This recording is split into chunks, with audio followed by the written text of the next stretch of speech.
Full stop. Can't believe I live in your thoughts. I think about you all the time, morning, evening, and midnight. Such a wonderful delight. Forgo, give up everything that I own. Yeah, I'd give it all up now just to be with you somehow. Unexpected love was found. You're the rose in a garden, and it shows if I'm honest. You're the leaves in mid-August, and I've come out here to say that I love you. Ooh, ooh, you, ooh. Hey guys, it's Sarah. Welcome back to my channel where we are writing and publishing books this year. That's the whole goal. It's February 7th and this is like the first day I'm technically writing in February. I haven't really written anything yet, but I've been doing a lot of brainstorming today. I decided to relook at my outline a little bit and just feel good about everything and make sure, like, kind of identify anything I'm missing at the moment, because at the end of January I was kind of struggling with what to write next because I felt like there were pieces missing chronologically and I was kind of struggling with like what to write next, and so that's what I'm doing right now. I just wanted to share something I saw on TikTok, which I'll like link the TikTok or because it was so helpful. I'm at about 70,000 words in my draft right now, which, in case you're new here, my book is on multiple drafts. I basically have been working on this book. It's my second book that I've written and I plan to self-publish this one this year. I have a cover for it. I was in the middle of like the third draft or so. I just kept revising drafts. After getting some feedback on it last year, I decided to revamp part of the plot. Suggestion in some feedback was to do enemies to lovers and kind of really define the main character's relationship a bit more. That caused a lot of change in the whole book setup because it basically drew out the romance a lot more, a lot longer, a slow burn, if you will. And so it changed a lot of the plot and I really like where it's at, but it's been a little while since I've kind of looked at the plotting again, and so I pulled out my Save the Cat today and have it all on a Word doc, just like inserting exact scenes and stuff so that I know that I'm hitting everything I wanted to hit correctly and in the right places, because I'm struggling with the ending to transition into book 2 and I'm struggling with a point in the midpoint to kind of transition it to some really fun stuff in the end of the book. And I know like right before the ending I know where we're at and I've written that chunk, but there's a component before that that I like am still floundering on a bit. So that, and then how I transition it into book 2 is like not solid yet. I like know where I want us to be in book 2, but I haven't quite figured that out. Some other things that I'm trying to work into the story and make sure I have kind of just plotted correctly are my different character arcs, and I was writing a scene and describing a lot of the clothing in it. Clothing is a really big part of my character's personality. She runs like a fabric store and creates clothes. She's a seamstress and she teaches younger girls to do that as well, and it's a huge part of her personality. She looks at clothes as like weapons in a way, like it's a whole thing for her. I like hadn't gone too deep into what they were all wearing yet because I like had a million Pinterest ideas and was looking at like some historical references and just so many different things, and I just started writing in some exact clothing options for one particular event. Had a lot of thoughts about it, and then I saw this TikTok and it was just so helpful to like piece this together. I knew there was a reason I hadn't gone like full details into this, but basically one creator was talking about the It Ends With Us movie by Colleen Hoover and the kind of like way that they fumbled the clothing in that story. And I'm not gonna get into it. There's like a lot of drama with that whole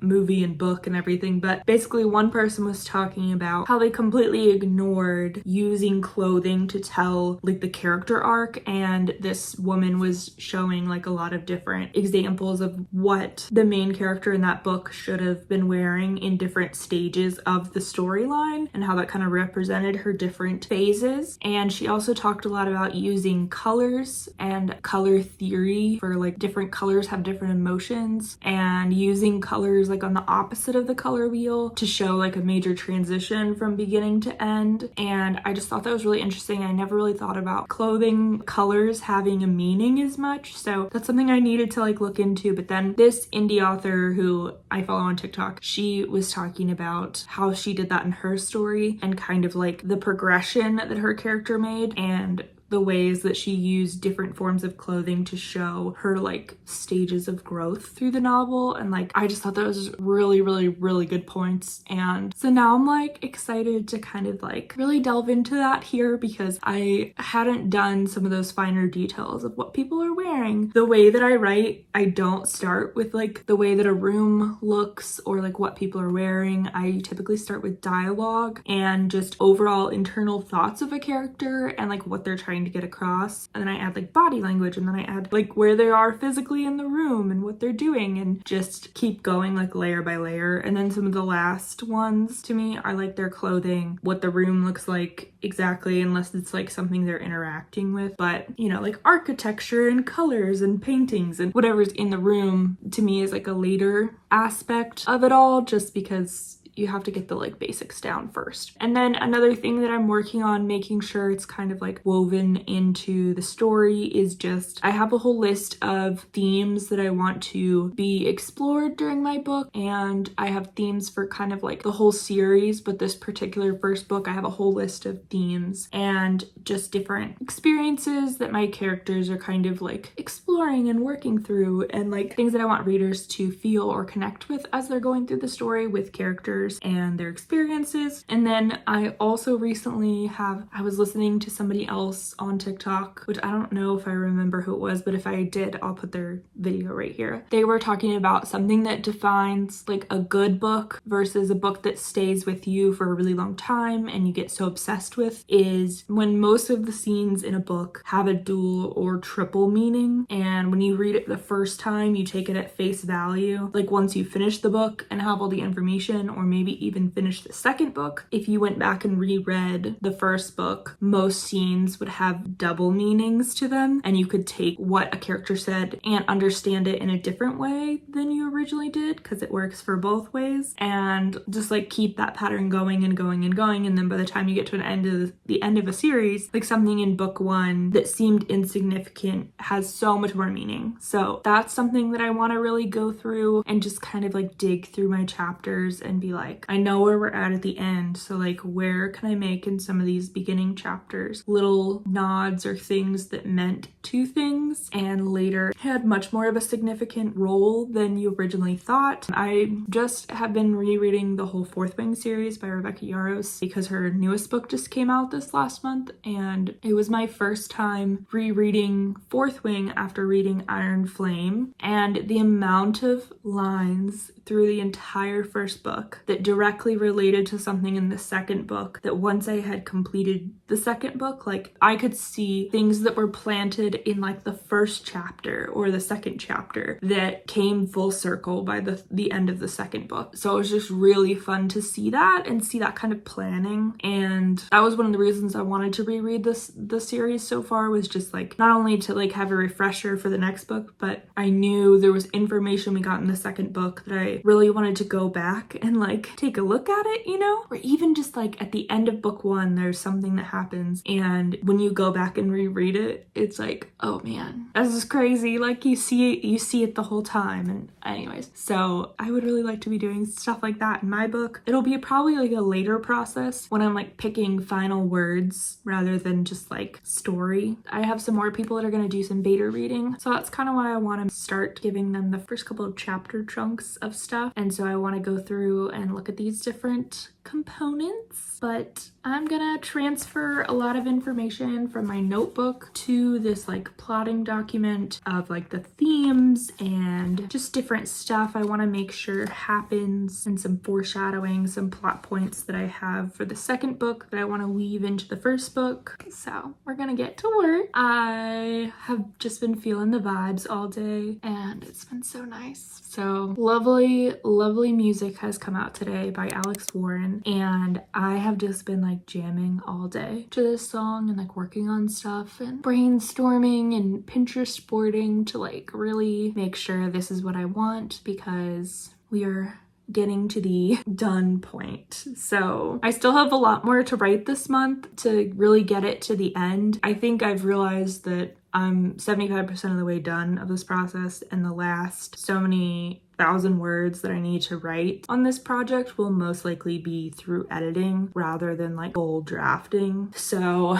especially after this month, I think we're gonna be in the full editing phase of me editing things myself, other people giving feedback, and then me doing edits. Yeah, that's where we're at. So I'm trying not to like try to force too much out of it right now and just keep drafting and drafting all these new scenes, because some of it I'm like, this won't make sense to write this scene until I get feedback on some of these other scenes. Anyway, so there might be a lot more to write after this. So I need to just not be so, I have to get to 90,000 words to finish this novel. I think it could potentially be 90,000 words, like all done. So then it's like, oh, well, we're at 70. So there's some stuff that still needs to be written that'll definitely be like another 5 to 10,000 words probably. But the like final like 10 to 20 is probably going to be all through edits. So I think I need to stop forcing the words if they're not coming to me, which is kind of how the end of January was. It kind of felt like a lot of the main scenes that I had wanted to add in were there now. And I think we need to like fine tune some of this and make sure it's like where we actually want to go. So we're gonna get to work.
I just got a fun little bookish thing in the mail. I ordered some signed copies of some books that I really liked. I read Liz Tomford's series, her Windy City series. So she's about to finish it this spring, and she was always an indie author and she just got a publishing deal. So I wanted to make sure to buy the books from her before it all became like official and going to a publisher. So I ordered from her like personal website and got assigned copies. So I'm so excited to put these on my shelf. So I thought I'd open it with you guys and show you. So let's open it. I'm so excited. They're so pretty. Ooh, and they're on plastic. That's so smart. Here's what they look like. You've probably seen them pretty much everywhere. They're so popular. Ooh, I like that she put them in plastic. That's really nice. But I like this version with the cityscape. So much more. These were some of my favorite contemporary romance books I've read all year. I read like 50 something books this past year, and I think I read like 30 something contemporary romance books because I really love contemporary romance. I'm also planning to eventually branch out and a contemporary romance pen name, and I have a whole series already plotted. So anyways, I've been doing a lot of market research too, but I have this huge series plotted. It'll be like small town contemporary romance, and then a spin-off series that'll kind of be like sports romance with it. And she writes sports romance. It's incredible to me, but I loved reading sports romance. I've read so many of them. I'm not even like a huge sports person, but something about adding the sports element of like someone being a professional hockey player, basketball player, baseball player. I've read professional baseball players before in another series that I really like. This one right here, one of my favorite series. I like that storyline so much. It adds a lot, I feel like, to the regular contemporary romance story. Anyway, so I got the whole set of these. It starts with Mile High. It's about a flight attendant on a private charter plane for an NHL hockey team. And then the second book, The Right Move, follows one of the other flight attendants, and she dates this first character's brother. So, and he is a NBA basketball player. Yeah, so the first two are like linked. It's all set in Chicago, but they're all linked. But I started with the second book. I saw it online. I think it's one of her most popular books, and then moved on through the other two, and then I went back and read Mile High. I've recently heard people say not to read this book and not to read it first, but I really liked it when I went back and read it. It's a little bit different than the others, I guess, but I really liked it. Stevie, the main character, is like so into dogs, and she volunteers at like senior dog shelters and has dogs, and I love dogs. What I like best about these characters is I feel like all of them have like a lot to them. Like they have their own life and interests and personalities and friend groups and stuff, as well as like their link to like the lead romance character.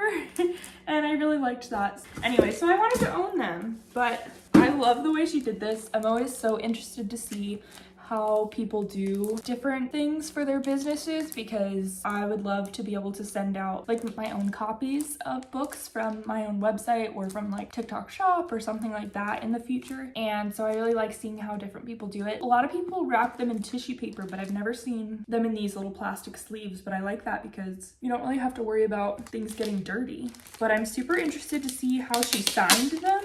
I don't want to mess anything up, but obviously they have to come out of the sleeve. So I feel like this is just printed like Amazon. I don't know, but it looks really nice. Ooh, so cute. Okay, yeah, she actually signed the book, which is really cool to me. You can tell it's like signed with like permanent marker. Oh, that's so cute. Okay, so it came with a little individual bookmark, but then on this side, if you scan this, it's the Spotify playlist. That's really fun. And then it's just a little thank you card. That's cute. I guess that means that every single one has their own bookmark. Very cool. And this is such a good thing to understand how she did the back. I feel like this is what I typically see when I've done like cover research and like blurb research, kind of like what to do with my own books, because my fantasy romance is a dual POV, and most romance books are a dual POV too. That's pretty common. That's pretty cool that on the back it's like you have the male lead and then the female lead.